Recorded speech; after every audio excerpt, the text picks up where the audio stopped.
Roman Reigns walked into an NXT arena, cornered a 26-year-old rookie backstage, and got told no. That refusal, delivered without hesitation, may end up being one of the most significant moments in the current Bloodline storyline. To understand why this rejection matters, the background needs context. Since the collapse of the original Bloodline, Roman Reigns has been working to rebuild the family after what fans call the Civil War, the period when Solo Sikoa seized control of the group and pushed out the Usos.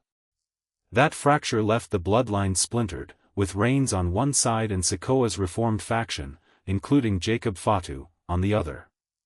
That dynamic shifted on June 15 during Raw, when Jacob Fatu was formally welcomed back into Roman Reigns' fold.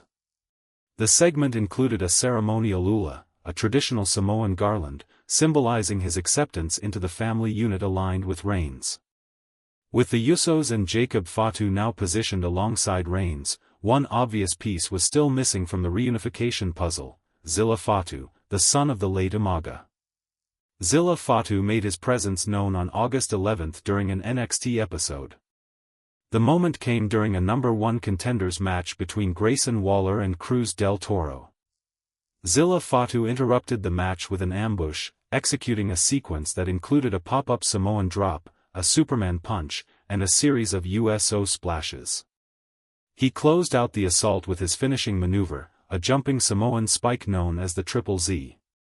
Following the attack, Zilla Fatu turned his attention to NXT champion Tony D'Angelo, pointing directly at him and declaring himself the new champion in town. The debut immediately raised questions about where Zilla Fatu fits into the larger Bloodline picture, given his lineage and the ongoing reunification effort led by Roman Reigns. Those questions were addressed almost immediately, when Reigns and Jacob Fatu approached Zilla Fatu backstage without any managers or go-betweens present. This was a direct, personal conversation between 3 men connected by both wrestling history and Samoan family ties. The pitch from Reigns and Jacob Fatu was straightforward. They asked Zilla Fatu to skip the remainder of his time in NXT and move directly to Raw, joining a unified family that would then include the Usos, Jacob Fatu, and potentially Zilla Fatu himself, with Solo Sikoa standing in the group still unresolved.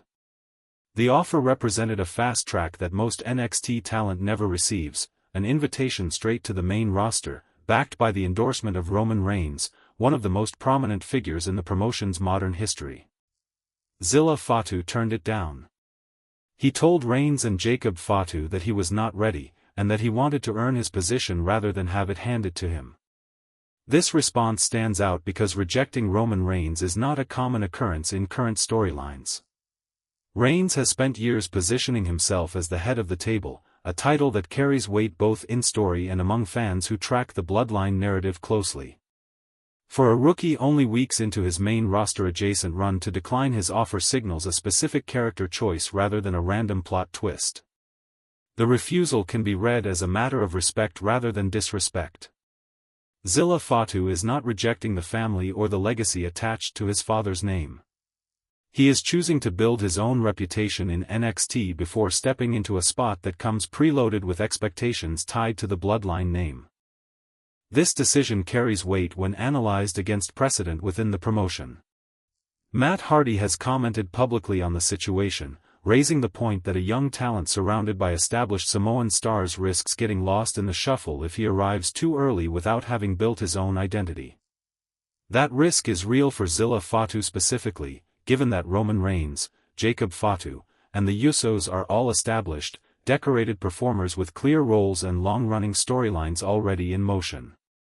Entering that group as the newest, least proven member could result in Zilla Fatu becoming a background piece rather than a featured character. There is also a useful comparison to be drawn from Solo Sikoa's own career path. Sikoa spent time in NXT before making his main roster debut, building his in-ring identity and a reputation as an enforcer before he was integrated into the Bloodline at a higher level. That earlier development period gave him a defined character and a set of skills that were tested and refined away from the spotlight of the main roster before he was thrust into feuds involving Roman Reigns and John Cena. Zilla Fatu appears to be following a similar blueprint, choosing to prove himself in NXT rather than skipping that step entirely. This choice sets up what can be described as an earn it, don't inherit it narrative. Despite being the son of Umaga, one of the most feared and respected performers in the promotion's history, Zilla Fatu is not leaning on that connection to skip developmental steps. Instead, he is positioning himself as an underdog who wants his own accomplishments, separate from the assumption that his last name should open every door automatically. This kind of storyline typically resonates with audiences because it establishes a talent as someone building credibility through in-ring performance rather than family connections alone. The refusal also complicates Roman Reigns' broader unification plan. With Zilla Fatu declining the invitation, the full reunification of the family remains incomplete. The Usos and Jacob Fatu are aligned with Reigns, but Solo Sikoa's current standing within the group is still uncertain following the earlier power struggle. Adding Zilla Fatu's absence to that mix means Reigns is left without a fully assembled family, despite months of storyline effort dedicated to bringing the Bloodline back together. This gap leaves multiple threads open for future television time, including whether Sikoa will be reintegrated, exiled permanently, or given his own separate arc. Looking ahead, Zilla Fatu's immediate future appears tied to NXT, where his call-out of Tony D'Angelo suggests a possible direction toward a championship program.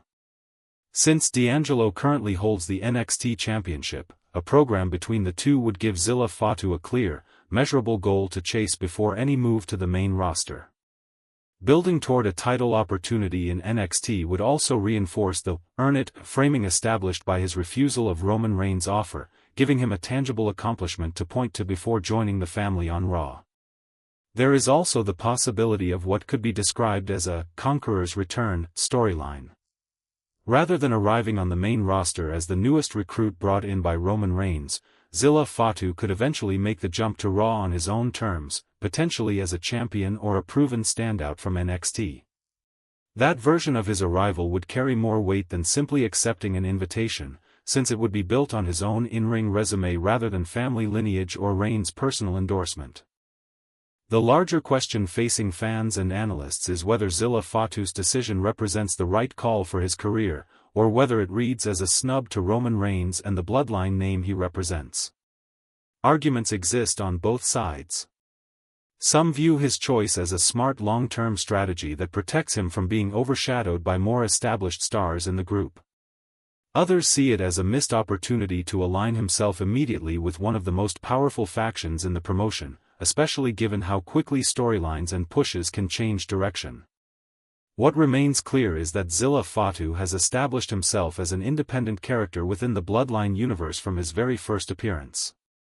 His debut was aggressive and decisive, his call-out of the NXT champion was direct, and his refusal of Roman Reigns' offer was delivered without wavering. Each of these moments builds a specific profile, a young talent aware of his family's legacy, but determined to separate his early career from that legacy until he has results of his own to point to. How the Bloodline unification story develops from here, and whether Zilla Fatu eventually joins Raw as champion, remains one of the more closely watched threads in the current storyline.